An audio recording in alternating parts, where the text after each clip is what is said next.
So I'm making some solid wood cabinet doors with glass inside of them for a client build. And you can see I've got all my components made here. I've got my vertical stiles and my horizontal rails. And the rails are going to be mortised into the stile with a haunched tenon, just like this. Now, the length of the stiles isn't super critical because they're not butting up against anything. So if they overhang the edge just a little bit, I can always trim that later. But these rails need to be exact because what I'm making here is basically a square, and it's going to be very much on display in the client's house. So if one of these rails was long by even a 32nd of an inch, it would show a gap, especially down on the other side where it threw the thing out of square. So I have 8 of these rail pieces, and they need to be exactly the same length. Now, I know cross-cutting 8 pieces the same length, that sounds like woodworking 101. It sounds totally simple. But it's actually a little bit more complicated when you're going for super precision work that you're going to sell to somebody.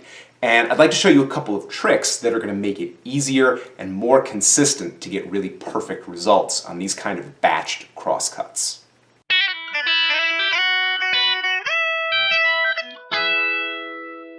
Now in my head, I can already hear people saying, "My God, Rex, don't make this overcomplicated. You get your part, you measure it, you strike your line, you cut to the line, that's it. There's nothing else to it." Well, honestly, I wish it was that simple, but cutting this part perfectly is a little bit more complicated than it first seems. Obviously, this part over here is the waist, so I want to keep this on the other side of the saw kerf. And it's important to understand that, your saw blade itself, it has width. So it's got 1/8 of an inch, so you need to account for that when you're making your cuts. Usually the best thing to do is just keep the whole kerf on the waist side of your line, and that would pretty much look like this right here. But then you also have to think about your line, because your line has thickness. This line's probably about a 32nd of an inch thick, and that's enough to throw off my door frame if I'm not accounting for it the same way in each and every piece. So, do I want to cut just along the side of it, but leave the line in?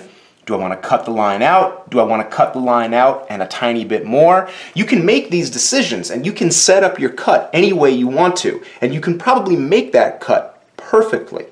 The problem is then making that cut perfectly 7 more times. And even once you've slowly pushed and prodded this thing into the right position, your chance of duplicating that every time is kind of thin. The muscles in your hands just don't have that fine of control to get those sort of results. So instead of just doing this sort of freehand, what we need is something mechanical that's going to let us make the cuts exactly the same every single time.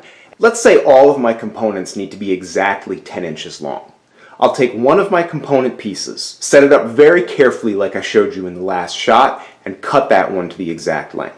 After that, I'm not going to do any more marking or measuring for cutting out all of these components. Now we've got one correctly sized piece, and everything else is just going to be a duplicate of this. So it makes sense to use the things that came with the saw to help us make that cut over and over again. Of course, we'll use the miter gauge because that's going to keep everything square, and it really makes sense then just to line it up with the blade and then bring in the fence. Put the fence right next to the piece, lock it down, and you'll get the same cut every time. That sounds great. The only problem with this setup is that it's horribly dangerous and you should never do it ever. You can never have what's essentially a crosscut like this with the rip fence involved. It's not designed for that. If this piece of wood shifts just a tiny bit during the cut, it's going to become longer than this space. It's going to jam in between the blade and the fence. The blade is rotating towards you at probably 1750 RPMs, and it's going to fling this piece of wood directly at you, and you'll probably catch it in the face. This is a pretty small piece of wood, but even a small saw can fling a big piece of wood at you fast enough to hurt you a lot. So you can never do it this way. Luckily, there's a really easy workaround. To make this setup safe, but still get the mechanical repeatability of the fence, I'm going to take a really small offcut of wood. I usually use plywood because it's flat, and I'm going to stick it to my rip fence back behind where the blade usually is. Sometimes I've just clamped it on, but I find that usually pinches it in one side and then it sticks out the other side. This little trick I'm doing here with blue tape and super glue works a lot better. It's a really strong hold and it's easy to get off when you're done. To use this setup, I'm going to take my one perfectly sized component, put it against my miter gauge, slide it up, and slide it over until it's just touching one of the teeth of my blade. That gives me the correct distance. Now I'm going to bring it back until it's parallel with my auxiliary fence. I've got a gap here that I need to close. So I'm going to bring the fence over, slowly, until it's just touching the end of my component, and lock it down. Now what should happen is I should be able to slide it forward, and it should line up really nicely with the edge of my saw blade, and it does. And what's important about this setup is that it doesn't engage with the blade until it leaves the auxiliary fence. So your piece of wood is never in contact with both at the same time, and that's what makes it safe and pretty much eliminates any chance of kickback. Using this setup, you can get the mechanical repeatability of the fence, but without the danger of breaking your nose. Now that this setup is dialed in, I can go ahead and cut all of my components in one batch with no marking and no measuring. So now all of my cuts are made. Since this is just for demonstration, I used some random pieces of scrap, but even though I'm using random wood that's not perfectly dimensioned, they all came out to exactly the same length, and they're really, really precise. I could definitely take these and go do a real woodworking project with them right now.